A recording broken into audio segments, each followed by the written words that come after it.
የተወደዳችሁና የተከበራችሁ የኢትዮ ኒውስ ቤተሰቦች ሰላምታችን በያላችሁበት ይድረስ። እነሆ አዳዲስና ወቅታዊ መረጃዎችን አዘጋጅተን ወደ እናንተ ማድረስ ጀምረናል። ከኢትዮ ኒውስ መረጃዎች ጋር አብራችሁ እንድትቆዩ ጋብዛለሁ። በቅድሚያ አማርጥ ዜናዎችን አሰማለሁ። የኢትዮጵያ የብልጽግና መንግስት ከፍተኛ ባለስልጣናት በኤርትራ ቡሬና አካባቢ የሚያደርጉት እንቅስቃሴ ተጠናክሮ ቀጥሏል። የፖለቲካ አመራሮች ጨምሮ ወታደራዊ አመራሮች በአፋር ሰመራ ባለፉት 3 ቀናት እያደረጉት ያለው ውይይት ዛሬም ቀጥሏል።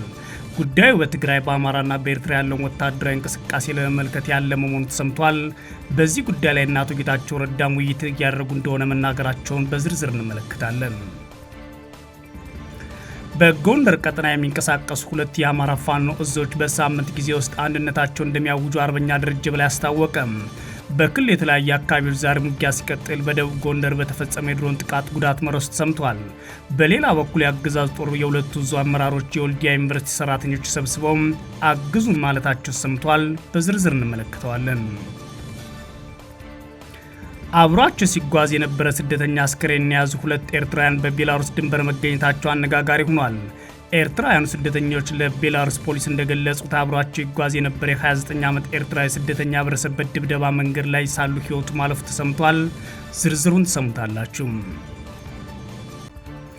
የሱዳን ፈጥኖ ደራሽ ኃይል መሪ ጄኔራል መሐመድ ሐምዳን ዳጋሎ ሄሚቲ ከጎረቤት ሀገራት የሚነሱ የጦር ጀቶችና ሰው አልባ አውሮፕላኖች ላይ ኃይላቸውን ጥቃት እንደሚያደርስ አስጠንቅቀዋል። ማስጠንቀቂያቸው በተለይም ግብጽ ላይ ያነጣጠረ መሆኑ ቢታመንም ከዚህ ቀደም የወጡ ሪፖርቶች ግን የሱዳን መንግስት የጦር አውሮፕላኖች ከፈጥኖ ደራሽ ኃይሉ ጥቃት ለመጠበቅ ሲል ከፖርት ሱዳን ወደ ኤርትራ መዲና አስመራ ማዛወሩን አመላክተው ነበር። በዝርዝር እናየዋለን። አሜሪካ በ2 የሩሲያ ነዳጅ አምራቾች ድርጅቶች ላይ አዲስ ማዕቀብ ጣለችም። በሁለቱ ግዙፍ ነዳጅ አምራቾች ሮስኔፍትና ሉክ ኦይል ላይ ማዕቀብ የተጣለው ሩሲያ የዩክሬን ጦርነት ለማስቆም ከስምምነት እንድትደርስ ጫና ለማሳደር ነው ተብሏል። ይህም አዲሱ የአሜሪካ ፕሬዝዳንት ዶናልድ ትራምፕ እቅድ ነው የተባለ ሲሆን በጉዳዩ ላይ የተለያዩ አስተያየቶችም እየተሰጡ ነው። በዝርዝር እናየዋለን። ተመልካቾቻችን አብራችሁን ቆዩ። ወደ ዝርዝሩ አልፋለሁ። የኢትዮጵያ ብልጽግና መንግስት ከፍተኛ ባለስልጣናት በኤርትራ ቡሬና አካባቢ የሚያደርጉት እንቅስቃሴ ተጠናክሮ ቀጥሏል። የፖለቲካ አመራሮች ጨምሮ ወታደራዊ አመራሮች በአፋር ሰመራ ባለፉት 3 ቀናት እያደረጉት ያለው ውይይት ዛሬም ቀጥሏል ተብሏል። ጉዳዩ በትግራይና በአማራ በኤርትራ ያለውን ወታደራዊ እንቅስቃሴ ለመመከት ያለመ ነው ተብሏል። የብልጽግና ወታደራዊና ፖለቲካዊ ባለስልጣናት በዚህ ሳምንት ከመዲናው አዲስ አበባ ወደ አፋር የአገሪቱ ክፍል አቅንተው የጦርነት ዝግጅት እያደረጉ ይገኛሉ የተባለው የመረጃ ምንጮች ለኢትዮ ኒውስ እንደተናገሩት ፊልድ ማርሻል ጁላ የአየር ኃይል አዛዥ ይልማ መርዳሳና ሌሎች የአገዛዙ ጄኔራሎች እና ሚኒስትሮች የፖለቲካ ሹመኞች በአፋር ሰመራ በዚህ ሳምንት የመጀመሪያ ቀናት ጀምሮ የሚያደርጉት ሰፊ ውይይት ዛሬም ቀጥሏል ተብሏል።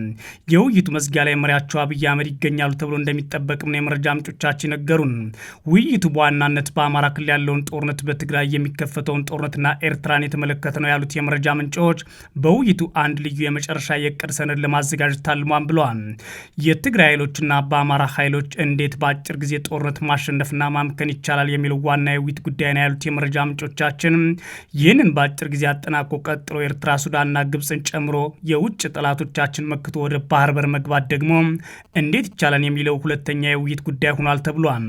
በዋናነት የውጊያ ስልቶችን፣ የጦር መሳሪያ አቅምና የማጥቃት ፍጥነትን በተመለከተ የሚደረገው ይህ የጦርነት ምክክር ዛሬም የቀጠለ ሲሆን የሀገሪቱ አጠቃላይ የጦር ራዳር፣ አብዛኛው ሮኬትና የሰው ኃይል እንዲሁም አውሮፕላኖችና ሰው አልባ ድሮኖች ሰሜን የአገሪቱ ክፍል እንዲገቡ ተደርጓል።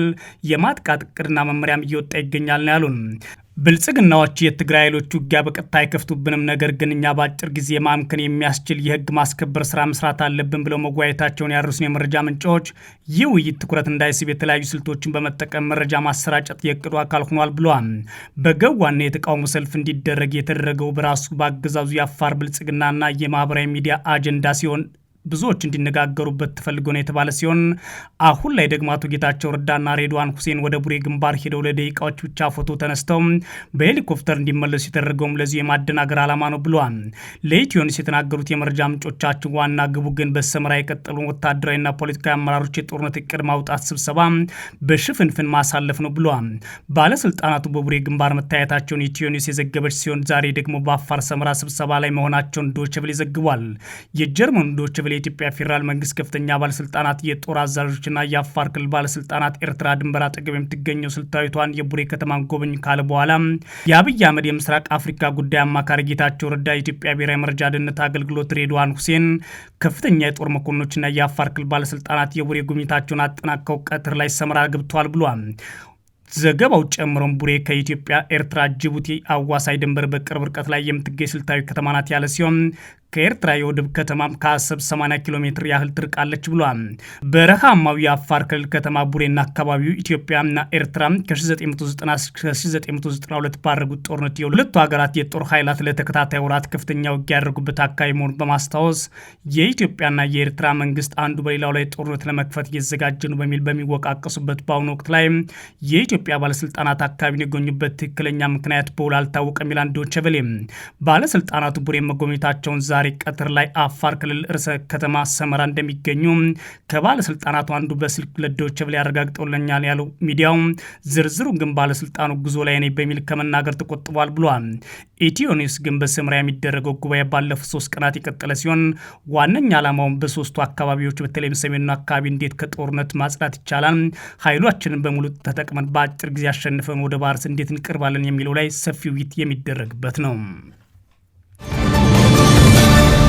በጎንደር ቀጠና የሚንቀሳቀሱት ሁለቱ የአማራ ፋኖ እዞች በሳምንት ጊዜ ውስጥ አንድነታቸውን እንደሚያውጁ አርበኛ ደረጀ በላይ አስታወቀም። በክልሉ የተለያዩ አካባቢዎች ዛሬ ውጊያ ሲቀጥል በደቡብ ጎንደር በተፈጸመ የድሮን ጥቃት ጉዳት ደርሷል። በሌላ በኩል የአገዛዙ ጦር የሁለት እዞች አመራሮች የወልዲያ ዩኒቨርሲቲ ሰራተኞች ሰብስበው አግዙ ማለታቸውም ሰምቷል።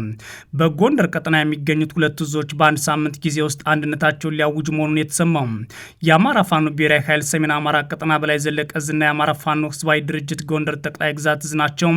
ወደ አንድነታቸውን በመመስረት ቀጠናውን በአንድ የፋኖ እዝ እንደሚመራ እናደርጋለን ያሉትም የሁለቱ እዞች አመራሮች በውጭ ከሚኖሩ ደጋፊዎቻቸው ጋር በተደረገው ውይይት ላይ የጎንደር ጠቅላይ ግዛት እዝ መሪ አርበኛ ደረጀ በላይ እንዳስታወቀው በጎንደር ቀጠና የሚገኙ ሁለቱ እዞች በሳምንት ጊዜ ውስጥ በአንድ እዝ ስር ይጠቃልላሉ ብሏል።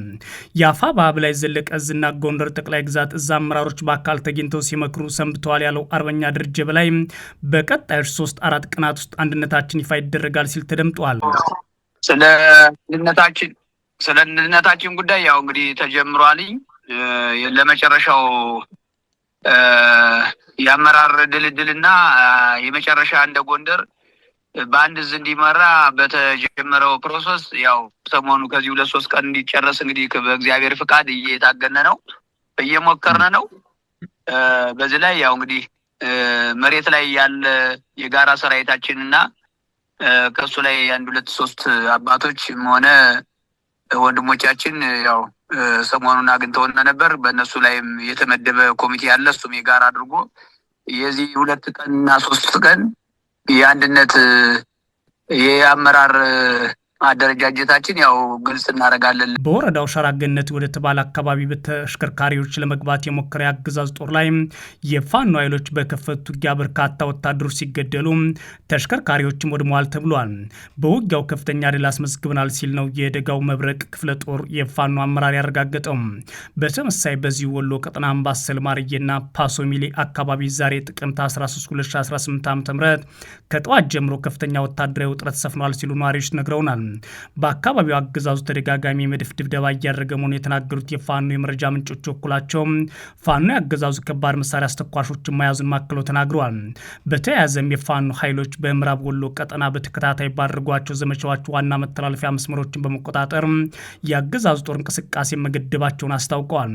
በተለይም አማራ ሳይንት አጅባር፣ መካነ ሰላም፣ ጊምባና ካላላው አካባቢ የሚያገናኙ መስመሮች በፋኖ ቁጥጥር ስር መግባታቸውን የአገዛዙ ጦር እንቅስቃሴ ተስተጓጉሏል ተብሏል።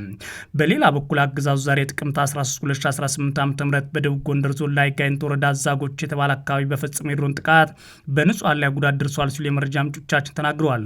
ይህ በእንዲህ እንዳለ የአገዛዙ ጦር የሁለት እዞች አመራሮች የወልዲያ ዩኒቨርሲቲ ሰራተኞች ሰብስበው አግዙ ማለታቸውን የተሰማው አዲስ የተቋቋመው 11ኛ እዝ ዋና አዛዥ ሜጀር ጀነራል አድማሱ አለሙና የሰሜን ምስራቅ እዝ ምክትል አዛዥ ሜጀር ጀነራል ተስፋ አያሌው በመሩት በዚህ ስብሰባ የባዕዳን ተላላኪ ሲሉ የጠሩትን ፋኖ ለማጥፋት የወልዲያ ዩኒቨርሲቲ ማህበረሰብን አግዙን ሲሉ መጠየቃቸው ነው የስብሰባው ተሳታፊዎች ለኢትዮኒውስ ተናገሩት።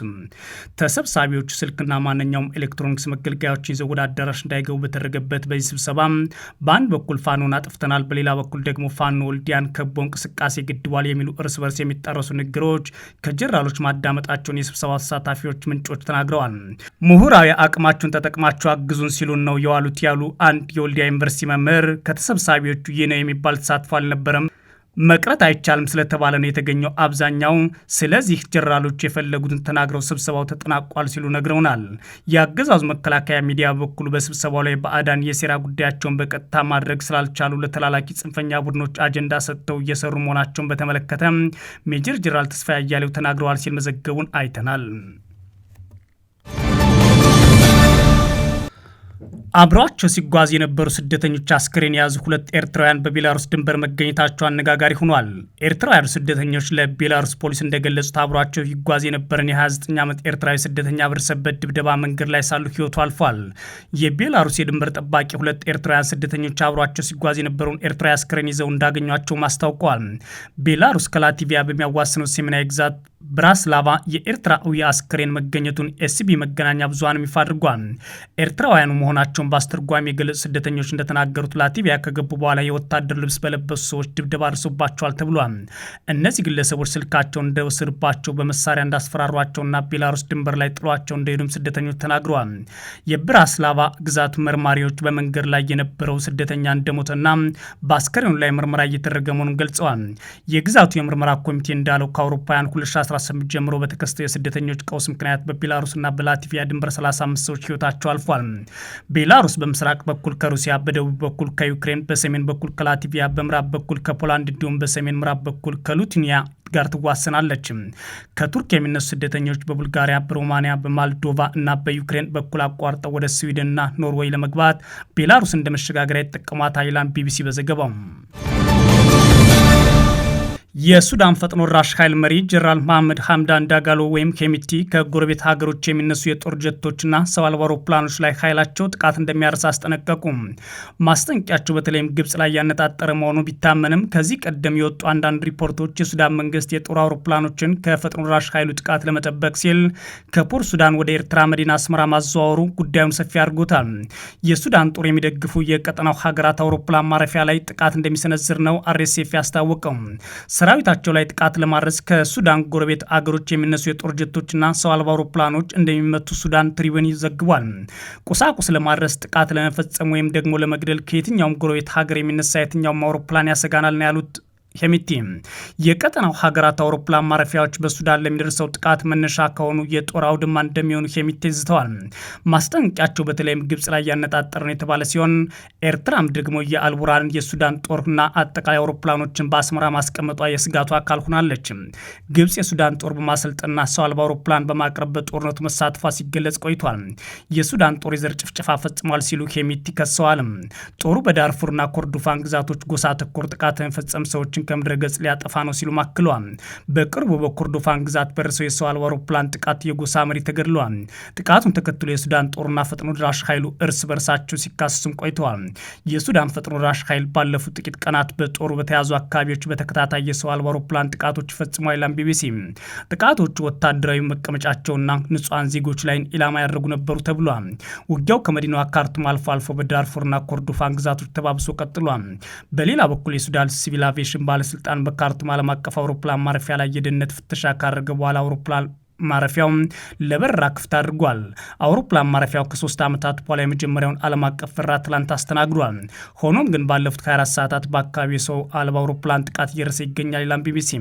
አውሮፕላን ማረፊያውን በእርስ በርስ ጦርነቱ ጉዳት ከደረሰባቸው መሰረተ ልማቶች መካከል ቀዳሚው ነው። የሱዳን ጦር የካርቱም አውሮፕላን ማረፊያ ለበረራ ክፍት ከመደረጉ ከሰዓታት በፊት ጥቃቶች በተሳካ ሁኔታ መክቻለሁ ብሏል። የሱዳን ጦር የካርቱም የተወሰኑ አካባቢዎችን መልሶ ከተቆጣጠረ በኋላ በመጀመሪያ ደረጃ ከወሰዳቸው እርምጃዎች አንዱ አውሮፕላን ማረፊያውን በራ ክፍት ማድረግ እንደሆነ ቢቢሲ ዘግቧል። አሜሪካ በሁለት የሩሲያ ነዳጅ አምራች ድርጅቶች ላይ አዲስ ማዕቀብ መጣሏ ተሰማ።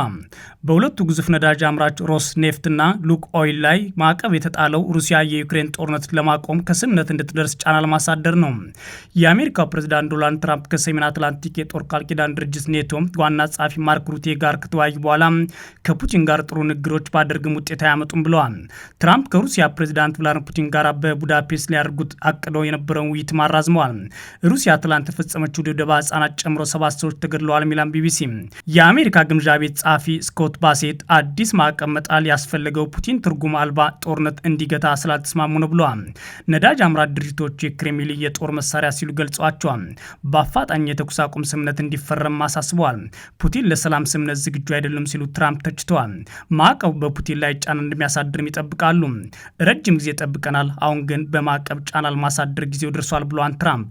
ፕሬዚዳንቱ በጣም ትልቅ ያሉትን ማዕቀብ ፑቲን ጦርነቱን ለማቆም ከተስማሙ የሚቀለበስ ይሆናል። የአሜሪካና የሩሲያ የሰላም እቅድ ሰፊ ልዩነት እንዳለው ለማወቅ ተችሏል ይላል ቢቢሲ። ሞስኮ ጦርነቱን ለማቆም አለመፍቀዷ ዋና ልዩነታቸው እንደሆነም አሜሪካ አስታውቃለች። የአሜሪካ የውጭ ጉዳይ ኃላፊ ማርኮ ሩቢዮ አሁንም ቢሆን ከሩሲያ ጋር ለመነጋገር ሀገራቸው ፈቃደኛ መሆኗን ተናግረዋል። ባለፈው ሳምንት ዩናይትድ ኪንግደም በሁለቱ ግዙፍ ነዳጅ አምራቾች ሮስ ኔፍት እና ሉክ ኦይል ላይ ማዕቀብ መጣሏም ይታወሳል። በዩኬ የሩሲያ ኤምባሲ ማዕቀቡ ዓለም አቀፍ የነዳጅ ገበያን ያናጋል ብሏል። ኤምባሲው ባወጣው መግለጫም በታዳጊ ሀገራት የኃይል አቅርቦት ላይ ተጽዕኖ ያሳድራል፣ ጫና ለማሳደር መሞከር የሰላም ንግግሩን የሚያሰናክልና ውጥረቱን የሚያባብስ ነው ብሏል። ሁለቱ የሩሲያ ነዳጅ አምራቾች በየቀኑ 3.1 ሚሊዮን በርሜል ነዳጅ ወደ ውጭ ሀገራት ይልካሉ ይላል ቢቢሲ። ሮስኔፍት ከሩሲያ የነዳጅ አቅርቦት ግማሹን ይሸፍናል፣ ከዓለም አቀፍ ገበያ ደግሞ 6% ድርሻ አለው። ቻይና፣ ህንድና ቱርክ ዋነኛ የሩሲያ ነዳጅ ተጠቃሚዎች ናቸው። የሀገሪቱ ከፍተኛ ገቢ የሚገኘውም ከነዳጅ ሽያጭ ነው። ሌሎች ሀገራት የሩሲያ ነዳጅ ላይ ማዕቀብ መጣል ጫና እንዲያሳድሩም ትራምፕ በግልጽ ሲጠይቁ ተደምጠዋል። የአውሮፓ ህብረት ኮሚሽን ፕሬዚዳንት ኸርሰላ ቮንደር ላይን ሩሲያ ለሰላም ስምምነት ቁርጠኛ አይደለችም ሲሉ ወንጅለዋል። የተወዳችሁና የተከበራችሁ የኢትዮ ኒውስ ቤተሰቦች መረጃዎቻችን እነዚህ ነበሩ። መልካም ጊዜ እመኛለሁ።